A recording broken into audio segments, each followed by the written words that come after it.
Hallelujah, praise the lord. ದೇವರ ಪರಿಶುದ್ಧ ನಾಮಕ್ಕೆ ಸ್ತೋತ್ರವಾಗಲಿ. ರಾತ್ರಿ ವೇಳೆಯಲ್ಲಿ ಮತ್ತೊಂದು ಆವರ್ತಿ ನಮ್ಮನ್ನು ತೆಗೆಸಿಕೊಂಡು ಕರ್ತನ ಕರಗಳಿಗೆ ಒಪ್ಪಿಸಿಕೊಟ್ಟು ಒಂದು ವಾಕ್ಯ ಬಾಯಕ್ಕೆ ಹೋಗೋಣ. ಯೂದನ ಬರೆದ ಪತ್ರಿಕೆ 1ನೇ ಅಧ್ಯಾಯ 20ನೇ ವಚನದಿಂದ ಒಂದು 2-3 ವಚನವನ್ನು ತೆಗೆದುಕೊಳ್ಳೋಣ. ಪ್ರಿಯರೇ, ನೀವಾದರೂ ನಿಮಗಿರುವ ಅತಿ ಪರಿಶುದ್ಧವಾದ ಕ್ರಿಸ್ತ ನಂಬಿಕೆಯನ್ನು ಆಧಾರ ಮಾಡಿಕೊಂಡು ಭಕ್ತಿಯಲ್ಲಿ ಅಭಿವೃದ್ಧಿ ಹೊಂದುತ್ತಾ. ಹಾಲೆಲುಯಾ. ದೇವರ ವಾಕ್ಯ ಸ್ಪಷ್ಟವಾಗಿರ್ತದೆ. ಪ್ರಿಯರೇ, ನೀವಾದರೂ ನಿಮಗಿರುವ ಅತಿ ಪರಿಶುದ್ಧವಾದ ನಂಬಿಕೆ, ನಾವು ದೇವರ ವಾಕ್ಯದಲ್ಲಿ ಅತಿ ಪರಿಶುದ್ಧವಾದ ನಂಬಿಕೆ ಇಟ್ಕೋಬೇಕು ಅಂತ ವಾಕ್ಯ ಹೇಳ್ತದೆ. ಸುಮ್ಮನೆ ಇಲ್ಲಿ ಕೇಳಿ ಇಲ್ಲಿ ನಡೆಯುವಂಥದ್ದು, ಇಲ್ಲಿ ಕೇಳಿ ಬರುವಂಥದ್ದಲ್ಲ ಪ್ರಿಯರೇ. ಅತಿ ಪರಿಶುದ್ಧವಾದ ನಂಬಿಕೆ, ಆ ನಂಬಿಕೆಯಲ್ಲಿ ನಾವು ಇರಬೇಕು. ಹಾಲೆಲೂಯಾ.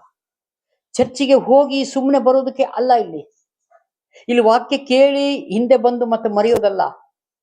ನಾವು ಮನೇಲಿ ಬಂದು ಪ್ರತಿ ದಿವಸ ಕುಟುಂಬ ಪ್ರಾರ್ಥನೆಯಲ್ಲಿ ವಾಕ್ಯವನ್ನು ಧ್ಯಾನ ಮಾಡಬೇಕು ಪ್ರಿಯರೇ. ಅವಾಗಲೇ ದೇವರು ನಮ್ಮ ಆತ್ಮದೊಂದಿಗೆ ಮಾತನಾಡುವರು ಆಗಿರ್ತಾರೆ. ವಾಕ್ಯ ಏನ್ ಹೇಳ್ತದೆ, ನಾನು ವಾಕ್ಯದೊಂದಿಗೆ ನಿಮ್ಗೆ ಏನ್ ಮಾತನಾಡ್ತಾ ಇದ್ದೇನೆ ಅದ್ರ ಪ್ರಕಾರ ನೀವು ಭೂಮಿ ಮೇಲೆ ಜೀವಿಸಿರಿ, ಬದುಕಿರಿ, ಬಹುಕಾಲ ನೀವು ಹೆಚ್ಚು ನೀವು ವಾಕ್ಯದಲ್ಲಿ ಫಲ ಕೊಡುವಂತರಾಗಿರಿ ಅಂತ ದೇವರ ವಾಕ್ಯ ಸ್ಪಷ್ಟವಾಗಿರ್ತದೆ. ನಾವು ವಾರಕ್ಕೊಮ್ಮೆ ಬೈಬಲ್ ತೆಗೆಯೋದು, ವಾರಕ್ಕೊಮ್ಮೆ ನಾವು ಪ್ರಾರ್ಥನೆ ಮಾಡೋದಾದ್ರೆ ನಾವು ಇದರಲ್ಲಿ ಏನೂ ಕಲೀಲಿಕ್ಕೆ ಆಗಲ್ಲ ಪ್ರಿಯರೇ. ಪ್ರತಿ ದಿವಸ ಒಂದು ಅಧ್ಯಾಯ ಇಲ್ಲಾಂದರೆ ಅದರೊಳಗೆ ಸ್ವಲ್ಪ ವಾಕ್ಯಗಳನ್ನ ತೆಗೆದುಕೊಂಡು ನಾವು ಓದಿ ಪ್ರಾರ್ಥನೆ ಮಾಡಬೇಕು. ಪ್ರತಿಯೊಬ್ಬರಿಗೂ ದೇವರಾತ್ಮನು ಮಾತನಾಡೋರಾಗಿರ್ತಾರೆ ಪ್ರಿಯರೇ. ಹಾಗಾಗಿ ಈ ವಾಕ್ಯ ಹೇಳ್ತದೆ, ಪ್ರಿಯರೇ, ನೀವಾದರೂ ನಿಮಗಿರುವ ಅತಿ ಪರಿಶುದ್ಧವಾದ ನಂಬಿಕೆಯನ್ನು ಆಧಾರ ಮಾಡಿಕೊಂಡು ಭಕ್ತಿಯಲ್ಲಿ ಅಭಿವೃದ್ಧಿ ಹೊಂದುತ್ತಾ ಪವಿತ್ರಾತ್ಮನ ಪ್ರೇರಿತರಾಗಿ ಪ್ರಾರ್ಥನೆ ಮಾಡುತ್ತಾ ನಿತ್ಯ ಜೀವಕ್ಕಾಗಿ ನಮ್ಮ ಕರ್ತನಾದ ಯೇಸು ಕ್ರಿಸ್ತನ ಕರುಣೆಯನ್ನು ಎದುರು ನೋಡ್ಬೇಕಂತೆ. ಹಾಲೆಲೂಯಾ. ನಮಗೆ ನಿತ್ಯ ಜೀವ ಬೇಕಲ್ಲ, ಅದಕ್ಕಾಗಿ ನಮ್ಮ ದೇವರ ಹತ್ರ ನಾವು ಯಾವಾಗಲೂ ಪ್ರಾರ್ಥನೆ ಮಾಡುತ್ತಾ ಯೇಸು ಸ್ವಾಮಿಗೆ ಹತ್ತಿರ ಆಗ್ತಾ ಇರಬೇಕಾಗಿದೆ. ಹಾಲೆಲೂಯಾ. ಎಲ್ಲ ಹೋಗಿದ್ರೆ ನಾವು ಸುಮ್ಮನೆ ಕೇಳಿ ಸುಮ್ಮನೆ ಬಿಟ್ರೆ ಏನೂ ಪ್ರಯೋಜನ ಇಲ್ಲ ಪ್ರಿಯರೇ. ಏನಂತೆ, ನಿತ್ಯ ಜೀವಕ್ಕಾಗಿ ನಮಗೆ ನಿತ್ಯ ಜೀವ ಬೇಕಲ್ಲ. ನಮ್ಮ ಆತ್ಮ ಇವತ್ತು ಕಾಪಾಡಿಕೊಳ್ಳುವ ಜವಾಬ್ದಾರಿ ನಮ್ದೇ ಆಗಿದೆ ಪ್ರಿಯರೇ. ಬೇರೆ ಯಾರು ಬರುವುದಿಲ್ಲ. ಹಾಲೆಲೂಯಾ.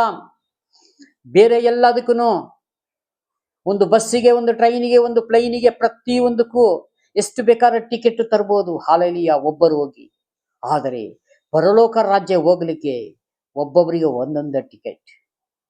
ಯಾರಿಗೆ ಹೋಗ್ಬೇಕು ಅವರು ಮಾತ್ರ ಟಿಕೆಟ್ ತಗೋಬೇಕಾಗಿದೆ ಪ್ರಿಯರೇ. ಹಾಲೆಲೂಯಾ. ಹಾಗಾಗಿ ನಾವು ನಿತ್ಯ ಜೀವಕ್ಕಾಗಿ ನಮ್ಮ ಕರ್ತನಾದ ಯೇಸು ಕ್ರಿಸ್ತನ ಕರುಣೆಯನ್ನು ಎದುರು ನೋಡಬೇಕು. ಹಾಲೆಲೂಯಾ. ದೇವರು ಯೇಸು ಸ್ವಾಮಿ ಆ ದಿನಗಳಲ್ಲಿ ಮತ್ತಾಯನ ಬರೆದ ಸುವಾರ್ತೆಯಲ್ಲಿ ಹೇಳ್ದಂಗೆ ಹೇಳಿಸ್ಕೋಬಾರ್ದು. ನಿನ್ನ ಗುರುತು ನಾನು ಕಾಣೆನು, ಧರ್ಮವನ್ನು ಮೀರಿ ನಡೆದವರೇ ನನ್ನಿಂದ ತೊಲಗಿ ಹೋಗಿರಿ ಅಂತ ಎಲ್ಲರ ಮುಂದೆ ಹೇಳಿಬಿಡ್ತೀನಿ ಅಂತಾರೆ ಯೇಸು ಸ್ವಾಮಿ. ಹಾಲೆಲೂಯಾ. ಅದಕ್ಕೆ ಅವಕಾಶ, ಆಸ್ಪತ್ರೆಗಳನ್ನ ನಾವು ಕೊಡಬಾರದು ಪ್ರಿಯರೇ. ಈ ಭೂಮಿ ಮೇಲೆ ನಾವು ಬದುಕಿರುವಾಗ್ಲೇನೆ ಈ ಕ್ಷಮೆ ದಮೆ ಉಂಟು.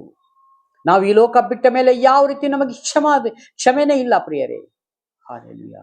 ಹಾಗಾಗಿ ನಾವು ಈ ವಾಕ್ಯವನ್ನು ಧ್ಯಾನ ಮಾಡುತ್ತಾ ಅನೇಕರಿಗೆ ಒಬ್ರಿಗಾದ್ರ ಒಂದು ವಾಕ್ಯವನ್ನು ನಾವು ಹೇಳ್ಕೊಡ್ಬೇಕಾಗಿದೆ. ನಿನ್ನೆ ದಿವಸ ಒಂದು ಹಾಸ್ಪಿಟಲ್ಲಿ ಒಬ್ಬರಿಗೆ ಇದೇ ರೀತಿಯಾಗಿ ದೇವರ ವಾಕ್ಯವನ್ನು 2 ಮಾತಿನಲ್ಲಿ ಹೇಳಿಕೊಟ್ಟಿದ್ದೀವಿ ಪ್ರಿಯರೇ. ಹಾಲೆಲೂಯಾ. ಹಾಗಾಗಿ ದೇವರ ಪ್ರೀತಿಯಲ್ಲಿ ಕಾಪಾಡಿಕೊಳ್ಳಿರಿ, ಸಂದೇಹ ಪಡದೆ ಕೆಲವರಿಗೆ ಕರುಣೆಯನ್ನು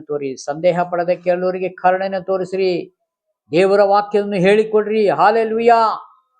ಹಾಗೂ ಅವರನ್ನು ಬೆಂಕಿಯ ಬಾಯಿಯೊಳಗಿಂದ ಎಳೆದುಕೊಂಡು ರಕ್ಷಿಸಿರಿ. ಈ ನಿತ್ಯ ನರಕಕ್ಕೆ ಹೋಗುವಂತ ಈ ಲೋಕದಲ್ಲಿರುವಂತವರಿಗೆ, ಕೆಲವೊಬ್ಬರಿಗಾದ್ರೆ ನೀವು ಬೆಂಕಿ ಒಳಗೆ ಹೋಗುವಂತವ್ರಿಗೆ ನೀವು ಎಳೆದುಕೊಳ್ಳ್ರಿ, ಅಂದ್ರೆ ವಾಕ್ಯವನ್ನು ತೋರಿಸಿಕೊಡ್ರಿ, ಪರಲೋಕ ದಾರಿಯನ್ನು ತೋರಿಸಿಕೊಡ್ರಿ, ನರಕದ ದಾರಿಯಿಂದ ಬಿಡಿಸಿರಿ ಎಂಬುದಾಗಿ ದೇವರು ತಾನೇ ಹೇಳ್ತಾರೆ ಪ್ರಿಯರೇ. ಹಾಲೆಲೂಯಾ. ರಕ್ಷಿಸಿರಿ. ಕೆಲವರನ್ನು ಭಯಭಕ್ತಿ ಉಳ್ಳವರಾಗಿ ಕರುಣಿಸಿರಿ. ಕೆಲವರಿಗೆ ಭಯಭಕ್ತಿ ಉಳ್ಳವರಾಗಿ ಕರುಣಿಸಿರಿ. ಹಾಲೆಲೂಯಾ. ಅವ್ರಿಗೆ ಕರುಣೆಯನ್ನು ತೋರ್ರಿ. ದೇವರು ನಿಮಗೆ ಬಿಟ್ಟೋಗಿದಾರಲ್ಲ ಈ ತಲಾಂತುಗಳನ್ನೆಲ್ಲ, ಈ ಜ್ಞಾನವಲ್ಲ ನಿಮಗೆಲ್ಲ ಬಿಟ್ಟೋಗಿದ್ದಾರಲ್ಲ, ಈ ಒಳ್ಳೆತನ ಎಂಬುದಾಗಿ ಯೇಸು ಸ್ವಾಮಿ ಮಾದರಿ ತೋರಿಸಿ ಹೋಗಿದ್ದಾರಲ್ಲ, ಹಾಲೆಲೂಯ. ಅದನ್ನೆಲ್ಲ ಈ ಭೂಮಿ ಮೇಲೆ ನೀವು ತೋರ್ಪಡಿಸ್ಬೇಕಾಗಿದೆ. ಹಾಲೆಲೂಯ. ಯಾರ ಹತ್ರನೂ ನಾವು ಜಗಳ ಆಗಿರ್ಲಿ, ಬೇರೆ ಮಾತುಗಳನ್ನು ಆಡಬಾರ್ದು ಪ್ರಿಯರೇ. ಅವಾಗ ನಮಗೆ ಅವ್ರಿಗೆ ವ್ಯತ್ಯಾಸ ಇರುವುದಿಲ್ಲ. ಅವರು ಯಾರಾದ್ರೂ ಏನಾರ ಬೇರೆ ಮಾತನಾಡಿದ್ರೆ ಅವರಿಗೋಸ್ಕರ ಪ್ರಾರ್ಥನೆ ಮಾಡ್ರಿ. ಅವರಿಗೋಸ್ಕರ ದೇವರನ್ನ ಪರಿಚಯ ಮಾಡಿಸ್ಕೊಡ್ಬೇಕಾಗಿದೆ. ಹಾಗಾಗಿ ಕೆಳಗಡೆ ಮತ್ತೊಂದು ವಾಕ್ಯ ಹೇಳ್ತದೆ, ಹೊಲಸು ನಡತೆಯಿಂದ ಮೈಲಿಗೆಯಾದ ಅವರ ಅಂಗಿಗಳನ್ನು ಅಸಹಿಸಿರಿ. ಹೊಲಸು ನಡತೆ, ದೇವರ ಭಯಭಕ್ತಿ ಇಲ್ಲದವರು, ದೇವರನ್ನ ಕೆಲವರು ನಂಬದೇ ಇರುವರು ಅದರೊಳಗೆ. ಹಾಲೆಲೂಯ. ಎಲ್ಲರಿಗೂ ಅಲ್ಲ, ಇಂಥವ್ರನ್ನ ಅಸಹಿಸಿರಿ ಅಂದ್ರೆ ಅವ್ರನ್ನ ಹತ್ರನೂ ಸೇರಿಸ್ಬೇಡಿ. ಹಾಗಾಗಿ ಕೆಲವರಿಗೆ ಕರುಣೆ ತೋರಿಸ್ರಿ. ಹೇಗೆ ದೇವ್ರು ಹೇಳಿದ್ದಾರೆ, ಎಲ್ಲ ಅವರು ಮನುಷ್ಯರೇ, ಇವರು ಮನುಷ್ಯರೇ. ಕೆಲವರಿಗೆ ಪ್ರೀತಿ ತೋರಿಸ್ರಿ, ಕೆಲವರಿಗೆ ಬೆಂಕಿ ಬಾಯಿಂದ ಎಳೀರಿ, ಕೆಲವೊಬ್ಬರನ್ನ ಅಸಹಿಸ್ರಿ ಅಂತ ಹೇಳ್ತಾರೆ ದೇವರು. ಹಾಲೆಲೂಯ.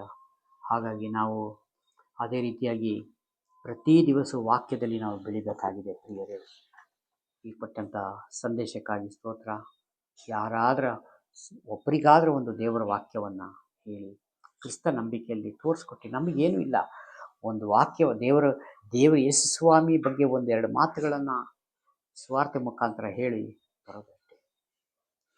ಯಾರು ಪರಲೋಕ ಕರ್ಕೊಳ್ಳೋಕೆ ಆಗೋದಿಲ್ಲ. ಪರಲೋಕಕ್ಕೆ ಯಾರು ಹೋಗ್ಬೇಕು, ಅವರೇ ಬರಬೇಕು. ಆದರೆ ಆ ಮಾರ್ಗ ತೋರಿಸೋದೊಂದು ಜವಾಬ್ದಾರಿ ನಮ್ದಾಗೆ. ಕೊಟ್ಟಂಥ ವಾಕ್ಯಕ್ಕಾಗಿ ಸ್ತೋತ್ರ ಮಾಡಿಕೊಂಡು ಚಿಕ್ಕ ಪ್ರಾರ್ಥನೆ ಮಾಡೋಣ. ಪ್ರೀತಿ ಸ್ವರೂಪನಾದ ದೇವರೇ, ರಾಜನೇ ಯೇಸು ಸ್ವಾಮಿ, ನಿಮಗೆ ಮಹಿಮೆಯಾಗಲಿ. ಸ್ತುತಿಗಳ ಮಧ್ಯೆ ವಾಸ ಮಾಡುವ ದೇವರೇ, ರಾತ್ರಿ ವೇಳೆಯಲ್ಲಿ ಕೊಟ್ಟಂಥ ಸಂದೇಶಕ್ಕಾಗಿ ಸ್ತೋತ್ರ ಸ್ವಾಮಿ. ಕರ್ತನೆ ಸ್ವಾಮಿ, ಹಾಗೂ ಯಾರ್ಯಾರು ಕರ್ತನೆ ಕ್ರಿಸ್ತ ನಂಬಿಕೆಯಲ್ಲಿದ್ದಾರೋ ದೇವರೇ, ಅವ್ರನ್ನೆಲ್ಲ ಕರ್ತನೆ ವಾಕ್ಯದ ಮುಖಾಂತರ ಇನ್ನೂ ಹೆಚ್ಚು ಬೆಳೆಸು ಸ್ವಾಮಿ. ಯಾರ್ಯಾರು ನಂಬಿಕೆ ಇಲ್ಲದಲ್ಲ ಸ್ವಾಮಿ, ದೇವರಲ್ಲಿ ನಂಬಿಕೆ ಇಲ್ಲದವರಿದ್ದಾರೋ ಅವ್ರಿಗೂ ಸ್ವಾಮಿ ದೇವರೇ ಕರುಣೆಯನ್ನು ತೋರು ದೇವರೇ. ಒಂದು ದಿವಸ ಸ್ವಾಮಿ ದೇವರೇ ಅವರು ಕ್ರಿಸ್ತ ನಂಬಿಕೆಯಲ್ಲಿ ಬರುವಂತೆ ಸಹಾಯ ಮಾಡು ದೇವರೇ. ಸ್ತೋತ್ರ. ಈ ಪ್ರಾರ್ಥನೆ ಕೇಳಿದಕ್ಕಾಗಿ ನಿಮಗೆ ಸ್ತೋತ್ರ ಮಾಡ್ತೇನೆ, ಯೇಸುವಿನ ನಾಮದಲ್ಲಿ ಬೇಡ್ತೇನೆ, ಜೀವಳ ತಂದೆ, amen. Praise the Lord. God bless you. ಎಲ್ಲರನ್ನೂ ಆಶೀರ್ವದಿಸಲಿ.